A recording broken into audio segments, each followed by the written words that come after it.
Administration could cost as much as $106 billion before the end of the year.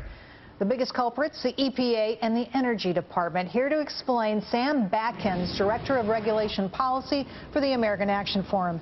Sam, welcome. I want to start with this $106 billion number that we were talking about in the break.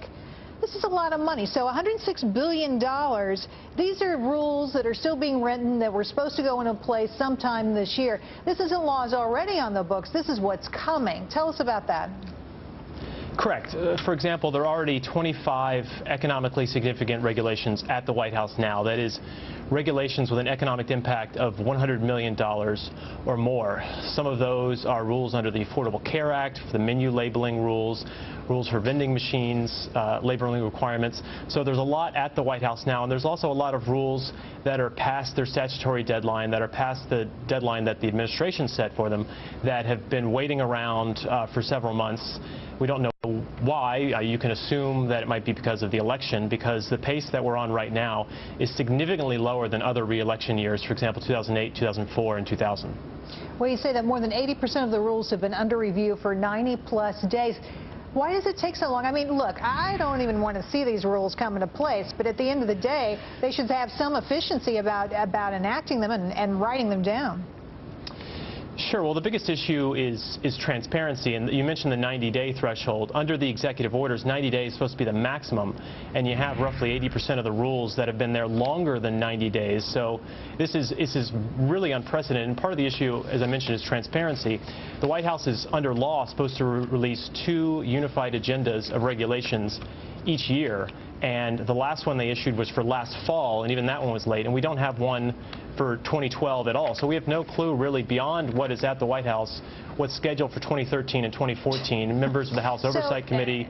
Yeah. Talk about your transparency problem. That's a big transparency problem.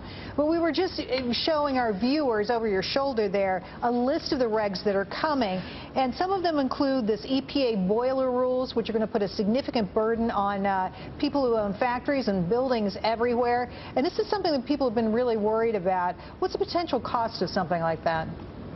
Sure, several billions of dollars. That rule has been in and out of the regulatory process. They tried to finalize it last year. It's been kicking around the courts, and surprisingly enough, it has received a lot of blowback from even moderate senators. For example, the 2 senators from Maine are very worried about the Boiler MAC regulation, and it's been at the White House for a while as well.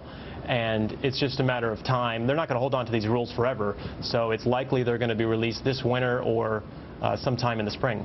We've got final rules for labeling requirements under Obamacare. We've got what I think is the farm dust rule, the particulate matter rule. Is that farm dust? Well, I mean, EPA has stressed that farmers don't have to worry about the rule, and if you look compared to the other rules, it sort of seems like a drop in the bucket of $69 million, and according to EPA's projections, there are only a few counties that wouldn't be compliant. But there are other rules, for example, the cooling water standards rule that would regulate a lot of power plants and how they use cooling water during the electric generation process. So Department of Energy and EPA are really busy and have a lot of rules that have been at the White House for longer than 90 days. Well, you know, you also have some other interesting number. You say that 19,000 employees are devoted to red tape. Tell me about that. Sure. If you look at the aggregate paperwork compliance burden of all of these rules, it's roughly 37 million hours.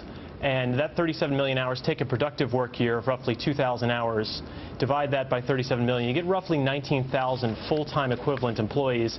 And in theory, those are employees that would be dedicated solely to red tape compliance. Sam, quickly, what kind of grade would you give the Obama administration for transparency?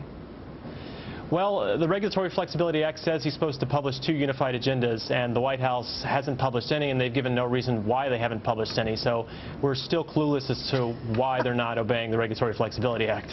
So no accounting for what they're doing, but I guess, you know, transparency is in the eyes of the beholder. Sam, thanks for coming on tonight. Great stuff. Really appreciate your time.